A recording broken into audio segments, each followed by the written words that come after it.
پێویستە ئامۆژگاری مناڵەکانتان بکەن، بەڵام بە شێوەیەکی توندڕەوی نا.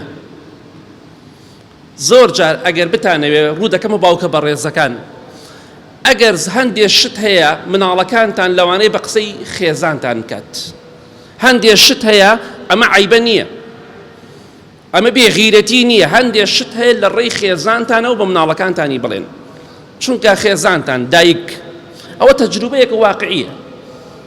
بڕۆ زلێک لە مناڵەکەت بدە کە حرامشە زلە لێدان، بزانە چەند ڕۆژ لەگەڵتان سار دەبێ، بەڵام دایکی هەزار زلە لێ بدە احتیاطیە، تەئسیر ناکە. بۆیە جوێندانی دایک، قسەی دایک، تووڕەبوونی دایک کاریگەری بەسەر مناڵەوە دروست ناکە زۆر.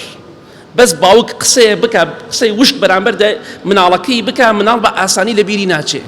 سبحان الله. بەڵام باوکی چی پێ دەکات؟ دایکی دەیها قاتی پێ دەکات، زۆر ئاساییە. بۆیە هەندێک شت هەیە باوکی بەڕێز ئەزانی بە کەڵک نایەتەوە بیڵێی ئەمە بێغیرەتی نییە، گرنگەوەی مناڵەکە باش بێ، ئیتر لە ڕێی تۆ بێ، لە ڕێی خێزاندا و لە دراوسێکەوە بە کێشە نییە. هەندێک شتەیە بە خێزانت بڵێ ئاوا بە فڵان کەسی کچ و کوڕم بڵێ، چونکە قسەی ئەوان دایکەکان تەئسیراتی خراپی بەسەر مناڵەوە نابێ و مناڵ زیاتر بە قسەی دایک ئەکا ئەمجا باوکی.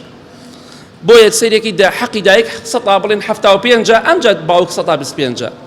بۆیە بە ڕووتان تێ دەکەم هەندێک شت هەیە، هەندێک ئامۆژگاری هەیە، بە تایبەتی کچەکانتان با دایکیان ئامۆژگاری بکات زیاتر. ناڵێم ئێوە قسەم مەکەن دەمتان داخە، نە، هەندێک شتەیە بە تۆ حەل ناکرێ با خێزانت حەلیکە، ئەمە عیبێتیان نییە. ئەگەرەتەوێت سەرکەوتوبی ئەبێ ئەم خاڵە زۆر گرنگە ئاگاداری بیت، چونکە دایک قسەکانی ئازاری نییە وەک باوک، بەس باوک قسەکانی کاریگەری لە دڵی ئینسان دەکات. سبحان الله، خۆی گەورە وا دروستی کردووە.